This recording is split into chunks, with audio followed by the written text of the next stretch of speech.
These stories and myths do not leave historical or archaeological evidence behind it. For instance, there's hundreds of them here, but I'll give you for instance.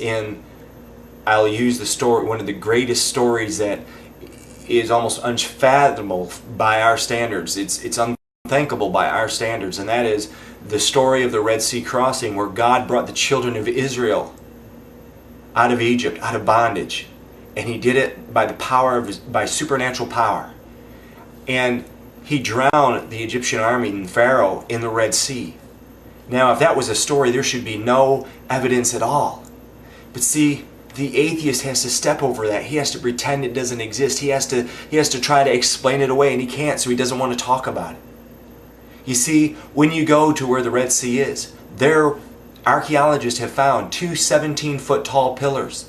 One, all corrosion had worn all the information off it, but on the other side of the Red Sea, they found another 17-foot tall pillar. That one had the inscription by King Solomon in the Bible. King Solomon, he had the inscription from King Solomon commemorating the Red Sea crossing, and in it talked about Moses and the Egyptians dying.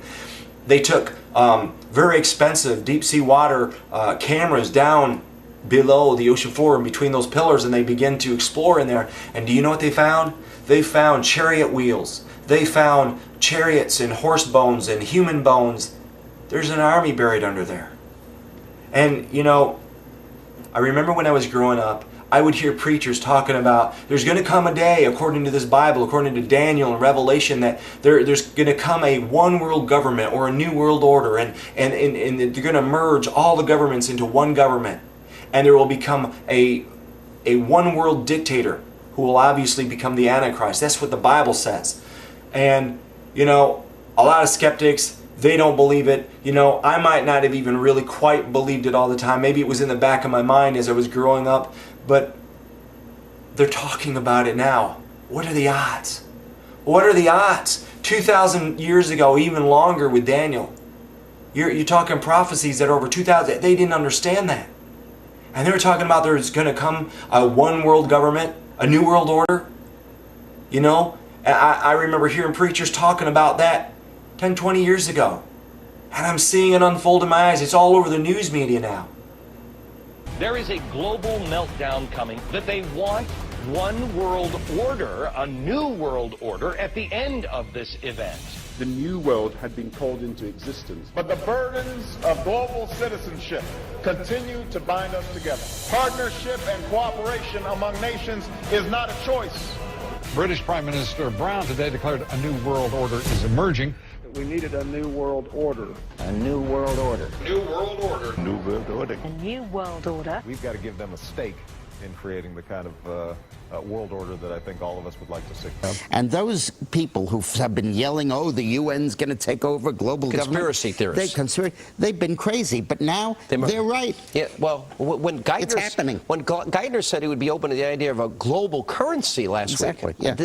Those conspiracy people had said and suggested that for years. Right. You're not wrong. You're not wrong. And you know, and what about the preachers used to tell us that they're going to merge all the religions of the world. There's going to be a global religion, a one world religion, where all the religions will coexist peacefully. But yet Jesus told us in His Word that I am the way, the truth, and the life. No man cometh unto the Father but by me. Many liberal organizations, including the United Nations, are pursuing the development of a one-world religious organization. Today, on the United Nations' 55th anniversary, CBN News reporter Wendy Griffith takes a look at what's behind this push for a global religious voice. After a while, the drums, chants, and prayers representing many of the world's leading religions all started to sound alike, somehow losing their flavor in a melting pot of spiritual soup.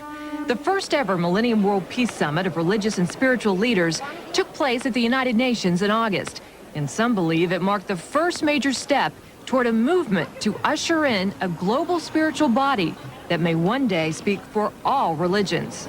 Robert McGinnis with the Family Research Council says it appears the hidden agenda is to unite people under one religious organization so they will peacefully accept UN goals such as population control, abortion rights, and one world government. Instead of all these different gods, maybe there's one God who manifests himself and revealed himself in different ways to different people.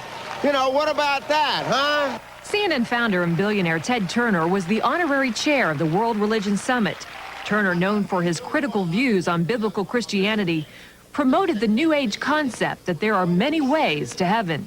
The thing that disturbed me is that my religious Christian sect was very intolerant, not intolerant of religious freedom for other people, but they thought that we were the only ones going to heaven.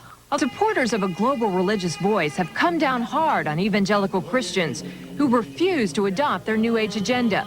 Although the URI says it is not a religion, critics say it does preach a theology that teaches acceptance and diversity among all faiths.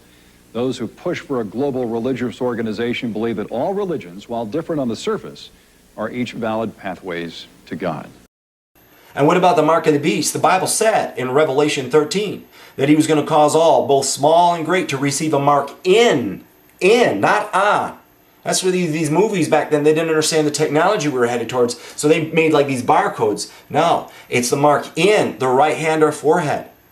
And you look at some of these, I'll show you some real quick clips, but it's here. It's here. Non-violent offenders who don't even have to be behind bars. They could be closely tracked by a global positioning satellite that can spot them down to a few feet.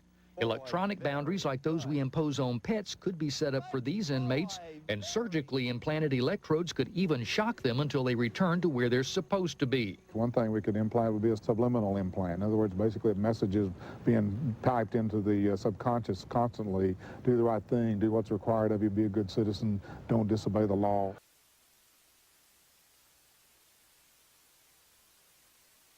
Can a microscopic tag be implanted in a person's body to track his every movement? There's actual discussion about that. You will rule on that, mark my words, before your tenure is over.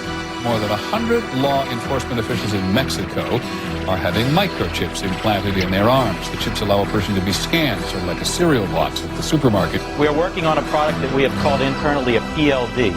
PLD stands for Personal Locating Device, which is an implantable GPS for which our company owns a patent and can be implanted surgically in the clavicle area of a child or someone that you are interested in tracking. It has multiple security, financial, and healthcare applications. One thing I would just suggest, I'm just an outside, soon-to-be investor. I love this idea, by the way, Scott. I think this is great. Thank you, Sean. Put it in earrings, put it in a cross, make it smaller. We're currently working on those applications. I hear music, so thank you for having me. And you know what?